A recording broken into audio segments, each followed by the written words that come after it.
Quick IAS compose your dream.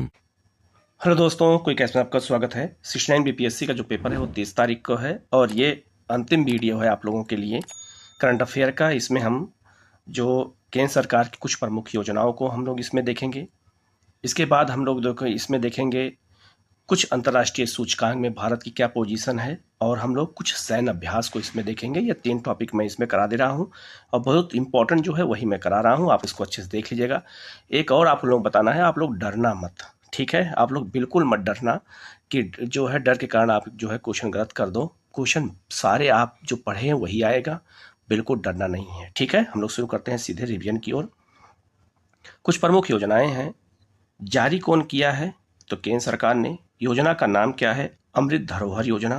प्रधानमंत्री मोदी द्वारा इसको शुरू किया गया है और ये आर्द्र भूमियों के संरक्षण के लिए ये योजना शुरू की गई है और इस बार के बजट में इसका प्रावधान था अमृत धरोहर योजना। ये क्वेश्चन आ सकता है, इसीलिए मैंने सोचा कि इसको एक बार हम और बता देते हैं आपको, जिससे यह क्वेश्चन आपके बिल्कुल सही हो जाए। दूसरा है पीएम प्रणाम योजना। ये जो है रासायनिक उर्वरकों के स्थान पर जैविक उर्वरकों की खेती को बढ़ावा देने के लिए शुरू किया गया है पीएम प्रणाम योजना। ये भी बहुत महत्वपूर्ण है, इसको देख लीजिएगा एक बार। पीएम डिवाइन योजना। पीएम डिवाइन योजना पूर्वोत्तर क्षेत्र के विकास के लिए किया गया है, ये याद रखना। और पूर्वोत्तर क्षेत्र में जो 8 राज्य हैं उसे अष्टलक्ष्मी नाम दिया है प्रधानमंत्री ने, तो याद रखना, ये भी आपसे पूछा जा सकता है। तो पीएम डिवाइन योजना पूर्वोत्तर क्षेत्र के विकास के लिए शुरू की गई है, ये आपको याद रखना है।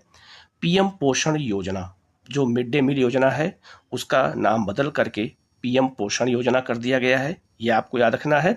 और इसका नाम चेंज किया गया, यही आपसे पूछा जाएगा। बाकी ये योजना 1995 से चल रही है, ठीक है? और क्लास जो है 1 से लेकर 8 तक के बच्चों को पौष्टिक आहार इसमें दिया जाता है। तो पीएम पोषण योजना मिड डे मील योजना का नाम हो गया है बदल करके, ये पूछा जा सकता है। 2021 में बदल गया था। मित्रा योजना क्या है? तो कपड़ा उद्योग। मित्रा योजना जो है कपड़ा उद्योग में निवेश को आकर्षित करने और इसे विश्व स्तरीय प्रतिस्पर्धा से बनाने के लिए मित्रा योजना की शुरुआत की गई है। ये कपड़ा उद्योग से जुड़ा हुआ है, इसको याद रखना, ठीक है? नेक्स्ट है आपका मिष्टी योजना। तो मिष्टी योजना जो है पर्यावरण, वन और जलवायु परिवर्तन मंत्रालय के द्वारा शुरू किया गया है, ये याद रखना है। और ये बजट 2023-24 में शुरू किया गया है। बजट भी पूछ देता है कभी कभी कि बजट किस बजट में शुरू किया गया है। मिष्टी योजना का उद्देश्य क्या है? तो भारत के तटीय क्षेत्रों में मैंग्रोव वन को संरक्षित करने के लिए ये योजना शुरू की गई है, ये आपको याद रखना है, ठीक है? तो आप एक बार इसको गो थ्रू अगर हो जाएंगे, देख लेंगे, तो वहाँ जाके क्वेश्चन आपके बिल्कुल सही हो जाएंगे। आप ट्रेन में हैं, घर पे हैं, कहीं भी हैं, थोड़ा टाइम निकाल के इसको जरूर देख लीजिएगा।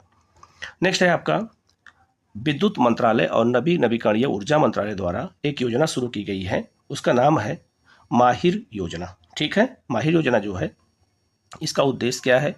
तो विद्युत क्षेत्र में नवीन प्रौद्योगिकियों और अनुसंधान को बढ़ावा देने के लिए शुरू किया गया है। इसके बाद है आपका महिला सम्मान बचत पत्र। ये क्वेश्चन आ सकता है योजना, ठीक है? तो महिला सम्मान बचत पत्र योजना वित्त मंत्रालय द्वारा शुरू किया गया है और इस बार के बजट 2023-24 के बजट में इसका उल्लेख है महिलाओं के निवेश को प्रोत्साहित करने के लिए। तो ये क्वेश्चन यहाँ पूछा जा सकता है और महिलाओं से जुड़े हुए क्वेश्चन बहुत पूछे जाते हैं, याद रखना। फिर कपड़ा मंत्रालय ने एक योजना शुरू की है सामर्थ्य योजना, कपड़ा उद्योग को और प्रोत्साहित करने के लिए और उसको अच्छे से रोजगार को बनाने के लिए किया गया है, ये आपको याद रखना है। कौन जारी किया है, योजना कौन है, उद्देश्य क्या है, यही आपको रट लेना है, यही आपसे पूछा जाएगा। इसके बाद है एमएसएमई मंत्रालय द्वारा जो है एमएसएमई जो है प्रतिस्पर्धा योजना शुरू की गई है।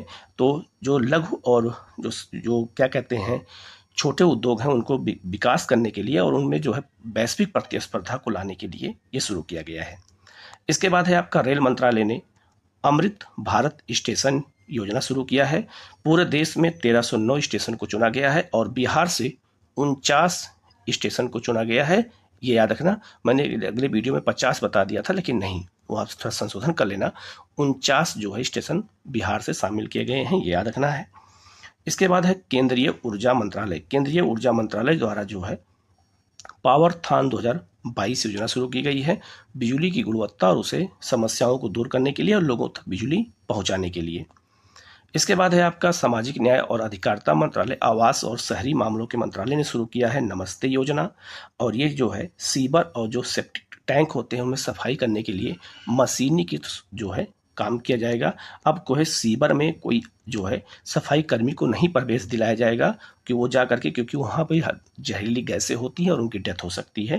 तो याद रखना, ये जो है मशीनों के द्वारा अब सीवर की सफाई होगी नमस्ते योजना के तहत, ये आपको याद रखना है। ठीक है। नेक्स्ट है आपका रसायन और उर्वरक मंत्रालय ने योजना शुरू किया है वन नेशन वन फर्टिलाइजर योजना। ठीक है, एक देश एक जो है क्या रहेगा, तो एक देश एक उर्वरक रहेगा और जो उर्वरक बिकेगा वो भारत नाम से बिकेगा। याद रखना, भारत नाम से उर्वरक बिकेगा, ब्रांड का नाम यही रहेगा।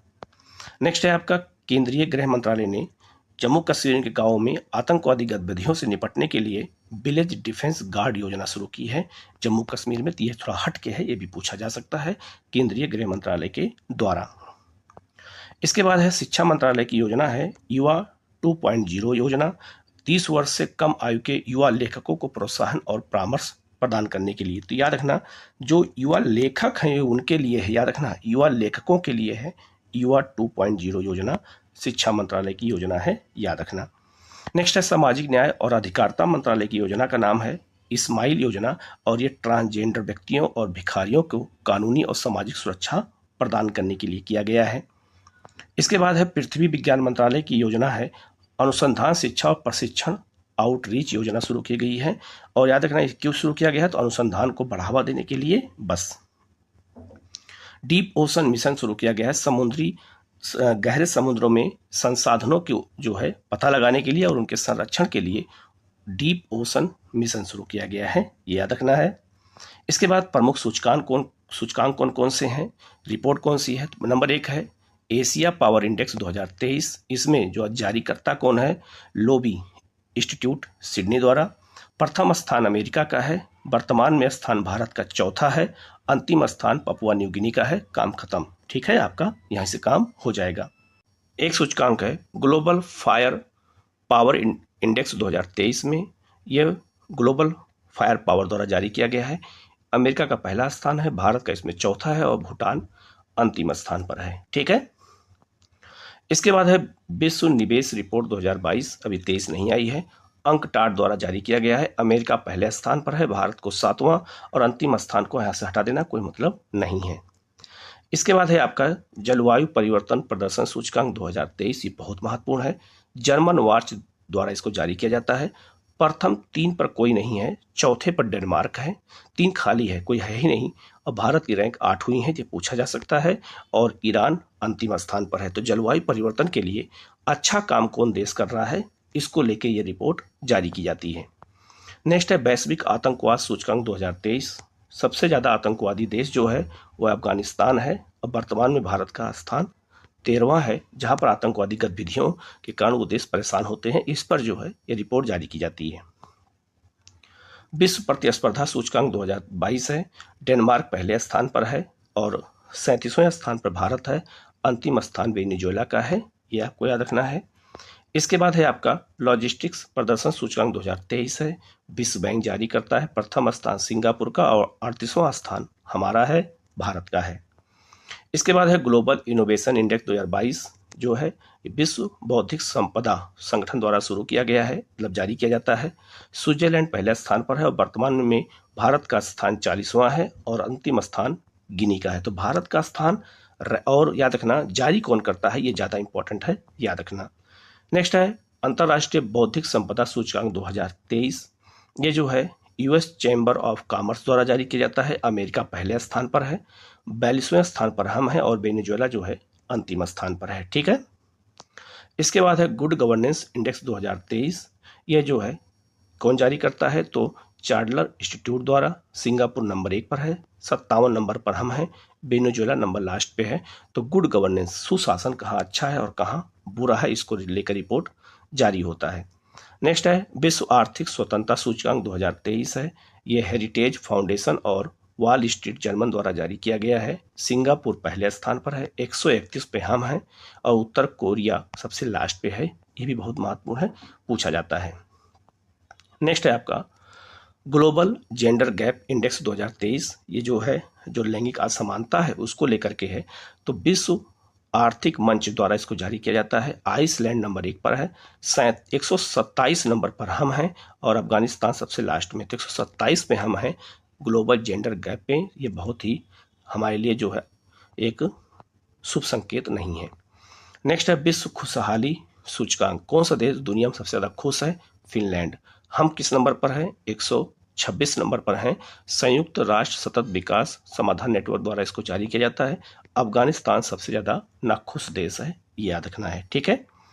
इसके बाद है विश्व प्रेस सूचकांक 2023 जो है, ये जो है रिपोर्टर्स विदाउट बॉर्डर्स द्वारा जारी किया जाता है। नॉर्वे नंबर 1 पर है, हम 161 नंबर पर है, ये क्वेश्चन आया हुआ है, और उत्तर कोरिया सबसे लास्ट में है, ये भी याद रखना, ठीक है। फिर है विश्व में पर्यावरण प्रदर्शन सूचकांक। कौन सा देश पर्यावरण में अच्छा प्रदर्शन कर रहा है?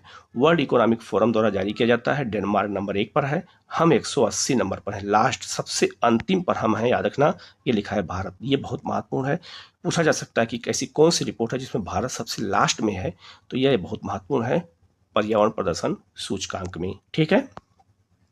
कुछ सैन्य अभ्यास देख लेते हैं। जैसे एक सैन्य अभ्यास है एकुबेरियन 2023 जो है, ये भारत और मालदीव के साथ शुरू हुआ है।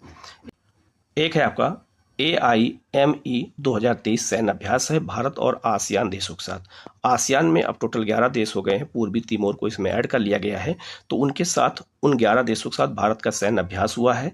और इसका फुल फॉर्म क्या है? तो इसका फुल फॉर्म है आसियान इंडियन मैरीटाइम एक्सरसाइज, इसका फुल फॉर्म है, और ये भारत आसियान देशों के साथ किया गया है, तो ये बहुत महत्वपूर्ण है, पूछा जा सकता है।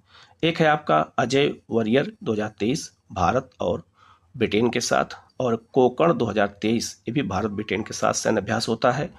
बोल्ड कुरुक्षेत्र 2023 भारत सिंगापुर के साथ सैन्य अभ्यास हुआ है। और एक है आपका धर्म गार्जियन और एक है वीर गार्जियन, दोनों भारत जापान के साथ हुआ है, ठीक है। जहाँ पे गार्जियन लिखा होगा या आप समझ लेना जापान के साथ है।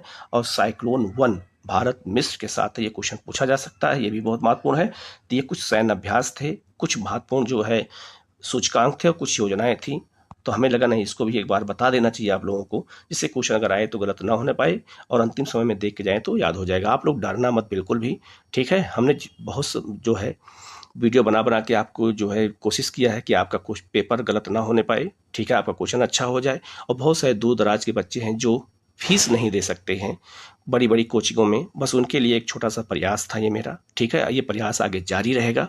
वीडियो कैसा लगा और हमारी हेल्प कैसी लगी, चैनल का सहयोग आपको कितना मिला, कमेंट करके जरूर बताइएगा, ठीक है। Okay, thank you.